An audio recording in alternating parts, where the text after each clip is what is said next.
Good morning, I'm Rick Payway from Gone Jeepin'. We're out here at the 58th Annual Easter Jeep Safari. We're looking at the Jeep concepts. They've got a handful of concepts out here this year that we're going to really get into.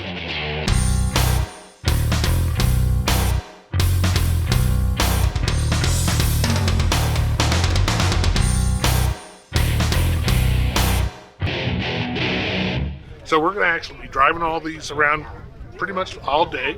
Then we get to go drive new Gladiators, 2024 Gladiator, which of course is much more than just a Wrangler with a box on the back. Get more about that later. Hey, first off, thank you guys for joining us. We love this event. We love being able to share it with you guys. There's not many manufacturers that can come to a location like this and do something like this. So I'm honored to be here. We're very happy that you guys are here. With that, I'm going to introduce Kristen Sarnes quickly. She's head of PR for Jeep North America. Yeah, thank you guys for joining us. It always looks really pretty in pictures, but you get out here and it's breathtaking. So thank you for coming all this way to join us and see these vehicles in person and have a chance to drive them. I want to introduce the people we're going to be presenting to you today. We have a broad array of people from all over the company to talk to you. First, let me introduce Bill Pepper. He's our new head of Jeep North America. And then we have designers here who will talk about the concept. So Vince Galante, he's the new head of Jeep Design. And then Chris Piscatelli, he's a senior manager for design. Is Chris around? Oh, they are. Sorry, look right here. And Matt Hilbert, he's our JPP Mopar designer who will take you through the JPP concepts. And I'll introduce Mark Trossel. He's the head of Mopar and Ram design, right? We're here all day. Whatever you guys need, let us know. But just again, I hope you really enjoy it. We're going to divide the groups up. Scott will probably take you through housekeeping after Dr. Bill. All right, thank you, Kristen. I think Scott and Kristen said it all, so I don't. No, welcome to the 58th annual, although I think they missed 1 year, Easter Jeep Safari. All right, we're super excited to be here. I'm Bill Pepper. I'm the head of the brand for North America. Since December, I came from Maserati, so I spent about 3 years over at Maserati on the Stellantis business with that brand. And I made the mistake yesterday of referring to a Jeep as a car, and I think I pissed off about half the audience. So I won't make that mistake again. I'm coming from a car brand. But look, it's really special for us, for me to understand a little bit about the community, right? And we're broadening our reach at the Jeep brand, but we're also mindful that we need to protect the core. And this event represents that engagement with the community and protecting the core. Quick stats, I love stats. 20,000 people show up, and we really don't know how many people show up to this event. It's a Jeep only event. It started off as a one-day event the day before, the week before, leading up to Easter, and now it's a 9-day affair. And you can't go anywhere in Moab or the surrounding communities without seeing the representation of this product.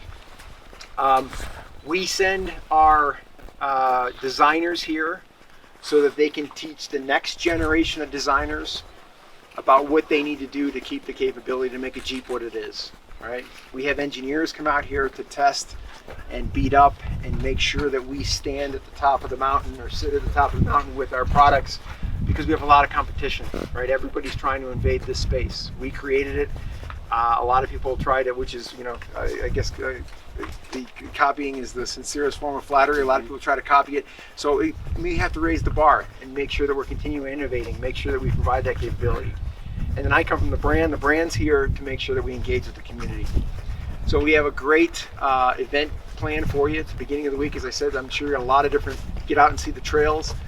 Today, we're going to take you through concepts, right? We'll talk about those concepts. I'm not going to give too much away, but we have everything from 4xe interpretations of our Jeep all the way to the 392.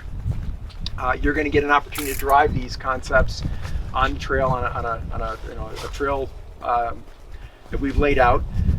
You'll also get a chance for the first time to drive our new MCA 2024 model Gladiator. Right, the Gladiator has been upgraded for 24, following what the Wrangler experienced last summer. We have a new premium soft top. We have a different grille. We have front and rear side curtain airbags. We have 12.3 inch screens, new IP, and we've added a lot of value to it, and we've actually lowered the price. So we added about $3,000 worth of content, lowered the price over $1,700. And we're mindful of this. For some of you that we had dinner with last night, we talked about in an environment where you have increasing inflation and it's on the minds of everybody and it's affecting every sector of the economy, we think it's important to make sure that we stay, in touch with our customers, and so we've been rolling back prices on all of our vehicles, and the MCA version of the Gladiator is a great example of that. Just so you guys don't know, 70% of Utah is federal land. We're here, courtesy of them. Melissa represents the BLM, the Bureau of Land Management, which controls the land. I heard Nina talk about the cows grazing. We all get permits to use this land. It's public land. But it's very important that we protect it. So she's here to kind of help us and guide us and teach us. Okay, yeah, good morning. Yeah, my name is Melissa. Thank you and welcome to Moab. For you people who've been here before, welcome back again. People who are new to Moab, we hope you really enjoy what we have out here. We're lucky enough that the Bureau of Land Management allows a lot of recreational use of the public lands out here, and we want to keep it that way. So we certainly have some stipulations. Number one, vehicles. Vehicles need to stay on the designated trails. On the rock, it's painted to some degree. Some of these paint stripes do need to be renewed, but yeah, your people who are driving with you, your right side drivers, are going to help you with that. On the dirt, it's definitely some twin track. So definitely keep the wheels on the twin track. On the rock, we are allowed to go 8 feet on either side of the designated route. So when you need to stop and do your film work, you can pull over that extent to the right or left side on the rock. It's best not to just even pull over on the twin track because there's vegetation and there's special soils. We have biological soil crusts out here, and you'll see there's like black and crusty. There's lots of islands, and what it does is it mitigates erosion. It's filled with algae, bacteria, lichens, and it helps allow plant growth. Otherwise, we'd have this blowing Sahara Desert. So we really want to be mindful. So when you are walking about, be mindful of that soil. Rock is always safe, but be aware of that. There might be artifacts out here. You might see some rusted artifacts. They're over 50 years old, but you cannot take them with you. There is definitely one on our driving route. Leave no trace, tread lightly. Please do not leave any food. Don't leave any of even like your orange peels or banana peels on the ground here. That all goes out with you. We're not here to feed the wildlife, and that the fruit peels, they will not decompose. That's just the way our area is, our ecology is. So, and if I see something going on that's not working within our stipulations, I will stop you, give you a reminder. Okay. So enjoy more. Thank you. As you've heard from every single one of us, this is a really special event for us. With the design team, we've actually been coming here with concepts for right around 20 years. So it's a really special time for us and our team. For me, I've been to Moab quite a few times in the last couple of years, but it's my first time back to the safari in about 3 or 4. So I'm really excited to be here with you guys today. It's been for us a time to bring our teams together, to get to know each other better, to kind of share stories, maybe some close calls. You'll see some of the scars on some of these from that, but also for us to learn. What we talk about in design school and what we learn in design school doesn't always work to make the best Jeeps. So being out here and using these amazing machines in this environment really is a way for us to really advance the designs and really kind of keep to the core of what Jeep is. So another thing for us, it's kind of our time to play and have some fun. You'll see some of the design team's favorite concepts from past years behind us, and then of course the new ones here up front. We're really pretty blessed to be able to work on a brand that has such reach and so many different personalities. I mean, the number of flavors we've tried with these concepts seems to be endless. For me, they're really special as well. Like the red car behind me, we call that the Lower 40. That was the first concept car I ever worked on about 15 years ago, and the tradition continues this year. We really have, part of the theme this year was to see how far we can push the different personalities of Jeep. So we've got 4 concept cars for you, 2 Wranglers, a Gladiator, and a Jeep Grand Wagoneer, and I think you'll notice they're all very different. The one to the right of me has kind of, I would say, this otherworldly green tall, skinny tires, sits high, a houndstooth interior, and a 4xe hybrid powertrain. Whereas the one to the left of me is painted in this fiery red with this kind of hunkered down stance, giant wheels and tires, and kind of a race car theme. So they started as the same car. And in fact, those two red cars back there started as the same car, a two-door Wrangler. So you can see just how much range this has. And like you heard, there's something special about these concept cars. Usually as designers, we get to do concept cars and we only ever see them on the show stage. These get driven. These are scratched, they're bent, they go up the rocks. The little red car here I had out for 8 hours on Saturday. So we get to use them, you guys get to drive them. It's something really special, and I hope you're as excited about them as we are. I hope you get as excited about playing with these Jeeps as we do. It really is such a special thing that we get to be a part of. So really happy to see all you guys here. And with that, I'll introduce you to Chris and then Matt, and they'll take you through all the details around these.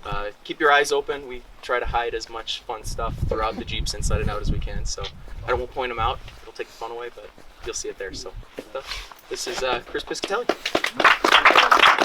Vince talked a little bit about kind of different personalities, right? Starting with one product and seeing how far we could push those bookends. So with this one, we really wanted to kind of play with a little bit of a mix of where we've been versus where we're going. You know, it's a 4xe, but we leaned hard into kind of the vintage vibes. I mean, really, it even starts with the name. The Willys Dispatcher was an old school nameplate. If I have any real hardcore Jeep nerds, they know that the Dispatcher was actually a two-wheel drive Jeep. Rest assured, we're not making a two-wheel drive Jeep. This is not. This is a four-wheel drive Rubicon that we started with. But we really wanted to lean into that early kind of post-war Americana. Starting from the ground up, when I think of an old school Jeep, a flat fender, I think of it like a riding mower that happens to be really good on rocks, right? So that starts with the tires. So I really wanted these tall and skinnies. So we got 36-inch super lug tires wrapped around 16-inch steel wheels. And I think it's really telling when you can do something as simple as wheels and tires and take 80 years off of a visible life of a car, right? It shows how iconic the shape of the Jeep is, and the Wrangler especially really has that vibe. So along those lines, the Willys kind of script in the hood. The early flat fenders, early CJs had that Willys kind of embossed in the hood, and I love that. Also on the front of this, you'll see a worn winch. They're, to me, synonymous with Jeeps. They've been around almost as long. I believe it was 48. What I really love about it is it's got a retro look, but it's got all the capability, and it really is a parallel to the concept, right? It's brand new, has an old vintage vibe, but it is capable as hell. Moving to the interior, again, leaning into kind of the early kind of 50s, late 40s Americana. We knocked the headrest off, a little bit more old school, and then wrapped the seats in kind of this distressed saddle leather with the houndstooth inserts. Also, when we looked into what the vibe was back then in the 40s and 50s, coming home from the war and that pivot to kind of outdoor adventure, space race had just started, and the idea that we're not alone in the galaxy became a real thing, right? So, you had Roswell, you had all these things. So you'll find that we've sprinkled all kinds of ridiculous little details in here. Even the color of the paint is called Element 115 green. And for those of you who listen to Joe Rogan or who are into, who know who Bob Lazar is, I'll leave it at that, and you can figure that one out. But there's all kinds of nerdy details on this, so I encourage you to kind of check it out and look for it. Anybody who drives it, I'm going to force you to wear that hat. So don't think you're getting away without looking ridiculous today. So, but yeah. So capability-wise, again, we started with a 4xe Rubicon, so already kind of top of the food chain. And then it's got Dana 50 axles, so we beefed up the axles a little bit, 2-inch lift. And yeah, just kind of really playing with those little pieces. The steel bumpers, kind of a brake form bumper, just alluding back to some of the early kind of form follows function ideas of these Jeeps. I'm going to move on to the other one, but rest assured, I can talk wallpaper off the walls about the other ones as well. But we'll get done with the presentation first, but we'll be here, and if anybody wants to know about some of the other ones, these two kind of tell a little bit of the story of how we got to this one in the sense of kind of the early military heritage and some of the early civilian heritage. And then these two are our hot rods, and I'll talk about these in a sec. All right, so moving on to Lowdown. Vinny mentioned the first concept that he worked on when he got to Jeep was this lower 40. And the idea of that was they started with a JK Rubicon, put a 5.7 Hemi in it, and 40-inch tires, but no lift, kept the factory suspension. And what the result was what looked like a giant Hot Wheels car. And it's awesome, right? And now 15 years later, we've brought that car out quite a few times, and where's Bill Peffer? I just said car, so someone's gonna smack me. But we brought that car out, and it always garners a crowd. Everybody always comes out, oh, is that lower 40? And that's awesome. Can you get out of the picture so I can take a picture? So it's just a fan favorite. And it did things that we didn't really have back then, right? Hemis and Jeeps wasn't a thing in 2009. So and along with the next one we brought was a 392. So we were learning, and what we do out here in Moab is partly a beta testing of products, pieces, parts, design features, things that we want to know about, things that we want to test out, things that we want to gauge people's reactions to.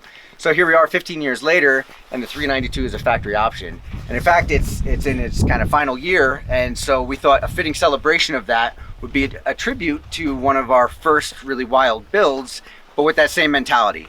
So the idea here is that it's a stock suspension, starting with a 392 Rubicon, but then through a set of Dana 60s at it, and monstrous 42-inch tires, which took some really creative clearance work. Basically, with these concepts, a lot of people always ask, like, what's it like to design and work on these things? And it's like, well, you got to have a hacksaw and a sense of humor, because it's one of these kind of point and shoot, figure out what works, break some stuff, fix it, figure out how to work it differently, and that's exactly what we did on these. So this car sits as low as a stock Rubicon, but we had to go up with the flares and clearance a bunch of stuff out, and the result is this caricature of a Jeep, but to me in the best way possible. Continuing kind of the race car theme, you can kind of tell we've leaned into some of the early 60s race cars with the white and the bright red, and hopefully the sun peeks through the clouds, because this red just blows up when the sun hits it. The clear hood, again, celebration of the Hemi, right? You look in, you see all the monstrosity, and then as you kind of move back and into the interior, you see that kind of race car theme continued. What you don't see is any kind of infotainment in this car. We've done a radio delete because race car, right? So the idea is that the exhaust has two settings, loud and obnoxious, and so that's all the entertainment that you need with this car. So we decided to do away with the radio, listen to the glorious motor as it bounces the exhaust off the walls, and every neighbor within 3 miles hears you coming. And then on top, we've replaced the bikini top here with a translucent red, which kind of casts everything in a bit of an evil glow, so you feel even gnarlier as you're driving this thing around. Around the back, we've just kind of continued cleaning everything up. These things are all kind of a form follows function type idea. So I mentioned by keeping the suspension at a stock height, but then increasing the tire size, and then hugging the bumpers back and forth in, it increases our, naturally the breakover, but you kind of lead with the front tires and follow with the rear. So you almost have no departure and no approach. So this thing can almost walk a wall, which is nuts. We had to go so far up with the flares that we had to move the gas filler in. It's in the back, it's got a race style filler, and it only takes rocket fuel. So with that, I'm gonna hand it over to Matt. Like I said, I'm gonna be around and I can talk through kind of these concepts and so can some Vince and Matt, and we're happy that you guys are here and that that you enjoy this like we do. We totally nerd out on this stuff, so feel free to ask us anything. Thank you guys so much. So I'm Matt Hilburn, design manager for Mopar, and well, take you through our couple concepts we have this year. So behind me here is the Gladiator High top concept. The purpose behind this build was to take one of our most capable vehicles and just make it better all around through use for our catalog of Mopar Jeep performance parts. And we like to have fun creating all these new themes and expressions of Jeep. But we like to play around in the same toolbox that is available to our customers. So whatever we do here more or less becomes like a blueprint or something that our customers could follow. So realistically, with the exception of a couple concept parts, because we always like to try new things, this is something that a customer could build on their own or use as inspiration for what they're doing at home. Exterior color, we call this one Ginger Snap Metallic. We pulled this from like some of the 70s Jeep J tins, paired this with a two-tone graphic that's kind of retro inspired, brought in the Rubicon decal and stuff on the hood. This truck has Dana 60s with 538 gears front and rear. We've got a brand new set of 40-inch KO3 all-terrain tires from BFG, some 18-inch beadlock wheels. To clear that, we have our concept JPP flat flares. We've shown this on JL a couple times. This is the first time we've shown these on the JT, so you can see the new flare there in the rear. We have a set of rock sliders from Rockslide Engineering that have power step assist. And if that's not easy enough to get in the vehicle. Let's see if this works. Let me connect this here. See if this works. So if that's not easy enough to get in, we have AccuAir adjustable air suspension on this, so we can get about 6 inches of additional lift. So you can drop it all the way down, bring it all the way back up. So even all the way down sitting on its bump stops, there's still plenty of clearance with these new JPP flares. Around back, we have, before we move on to the interior, around back we have our decked embed storage system. Lockable drawers, so you're on the trail, you carry all your gear, it's nice and secure, makes it easy to get in and out of the back. Pretty cool unit there. Kind of moving back to the interior, sorry to hop around a little bit. Obviously we have the power steps. We have a nice set of leather seat covers that we had made from Aaliyah. Kind of a similar two-tone to the exterior, but it's inverted, so you have the tan on top, black on bottom. On the interior here, we have our JPP IP accessory rail. So if you want to mount your phone or tablet or GoPro, whatever you want there, so you can record your trail. If you have, the tablet for your additional trail maps, you can mount it right there. It's easy access. And of course, we have our typical JPP parts just for finishing touches, like our door sill guards, all-weather mats. We have our vinyl sunbonnet top up there. So that pretty much sums up everything on the high top, but it's a pretty exciting build. And like I said, this is realistically something somebody at home could build on their own, the exception to some of these concept parts. But no, it's a really good roadmap for anybody that needs some inspiration. So moving on from that one, we have our Jeep Grand Wagoneer, we call the Vactioneer. This one was kind of just a brand heritage fun project for us. That we wanted to kind of take a lot of the retro cues from Wagoneer brand and bring it into the modern era. Everybody's talking about the wood stripe. I know you're already looking at it. Wood grain, right? They didn't forget. Starting on the exterior, we call this color spearminted. It's a really cool pearlized mint. When the sun's out, it's almost blinding. It's so bright. So we paired that with some white accents. We actually have a rhino lined roof for some extra protection there. We've got 35-inch mud terrain tires with some 18-inch wheels. The wheel wells were opened up a little bit, and we have some body color custom flares there. Front fascia, custom fascia there with an integrated worn winch, some laser powered fog lamps, some additional color accents to bring some of the warm tones from the wood. And so we'll get to the wood stripe here. It is a 3-dimensional stripe. You can actually feel the wood grain. This one was actually inspired more from like the 60s and early 70s Wagoneer stripes, where it was more just the stripe panel that runs the length of the vehicle, not the full body side wood.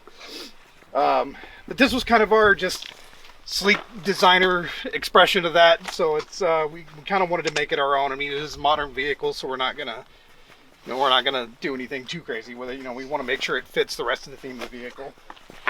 The interior on this guy is real special. We collaborated with fashion designer Kyle James Patrick. He developed this really cool plaid pattern with all these Jeep Easter eggs, so it kind of brings in some of the heritage of the brand. You got TJs, XJs, CJs, everything kind of in this pattern. It just really kind of brings in this whole family road trip, cozy cabin vibe to this build. That is a carbon fiber, I think it's a Red Tail Overland Skyloft tent. Pop-up tent there. It's really cool. It's solar powered, has heat and air, has its own lights and everything. So it really is like a condo up there. Cute. There is no second or third row in this Wagoneer. We took out the sunroof in the back, so to actually get in the tent, if you want, you can go into the tent through the inside of the vehicle. So you should have direct access, so you don't have to get out in the cold or whatever if you're out on the trail. But yeah, it's a really, really cool unit there. I mean, that pretty much concludes everything on the Vactioneer, but I'm glad you guys came out today. We really hope you enjoy everything we've done. Thank you. I've been out here driving these concepts since before Jeep started bringing their concepts out here.